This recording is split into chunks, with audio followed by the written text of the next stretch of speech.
This is the first year that I've been responsible for the details of the liturgy for the Easter Vigil at St. Luke's. And as I was sitting here, I was thinking, I can't really see very well.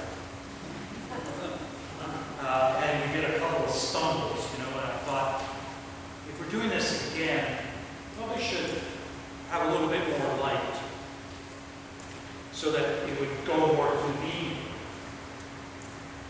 And then I thought to myself, well, that would sabotage the church's purpose, wouldn't it? Which is giving us a taste of a hint of a remembrance of what it is to live without the life of Christ.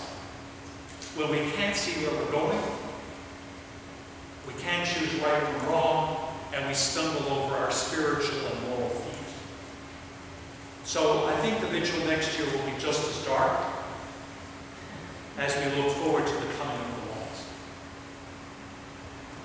In any event, in a few minutes we're going to gather around the font for the reaffirmation of our baptismal vows and the blessing of the holy water. And we do this because the Easter Vigil has been from earliest times the great day for converts to the faith to be baptized into the death and resurrection of Christ. Now, think for a minute, if you would. When you're baptized, how much of you can you keep out of the font? I want you to think about John the Baptist, or the early church plunging its converts deep into the rivers and lakes. Our fellow Christians, the Baptists, do that to this day, don't they? In over your head, maybe the pastor holds you down for a second or two so you understand about dying with Christ, and the sacramental waters wash over you. So how much of you can you keep dry? Not a bit, right? So how come we keep trying to hang on to the bits? I once heard that in the Middle Ages, when knights were converted and baptized, as they're being baptized, they would keep their right arm out of the font because they weren't ready to give up that sword arm to the Lord quite yet. My father, who was a priest, said, nowadays it's our wallets that we keep up out of the baptismal water. How come? Why is Jesus Lord of our prayers and not of our money? Of our spiritual lives, but not of our personal lives? Why is he worshipped and obeyed on Sunday and not on Monday? Does that make any sense? David Watson was a priest in the Church of England and an evangelist, used to say, if Jesus is not Lord of all, then Jesus is not Lord at all.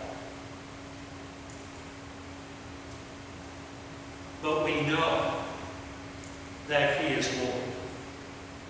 He is risen from the dead, and he is Lord. Every knee shall bow, every tongue confess that Jesus Christ is Lord, to the glory of God the Father. Part of why we reaffirm our baptismal vows Easter Eve is that our loving Heavenly Father knows us well, knows that we sometimes want to dry the baptismal waters off parts of our bodies, parts of our minds, parts of our spirits, to make parts of our lives off limits to the transforming grace of our risen Lord. And our Heavenly Father says, no, no, I love you too much for that. Partly that means that God says, I want all of you, and not just part of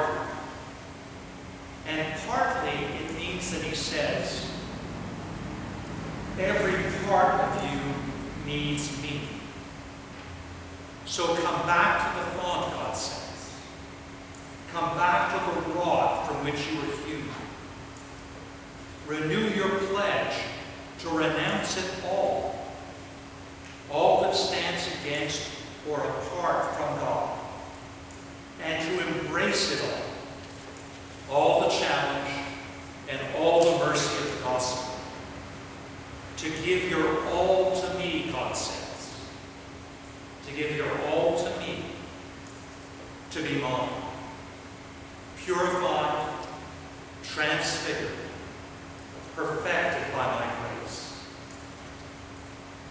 And let the waters flow, grace upon grace, flow from the temple of the living God to cover and cleanse you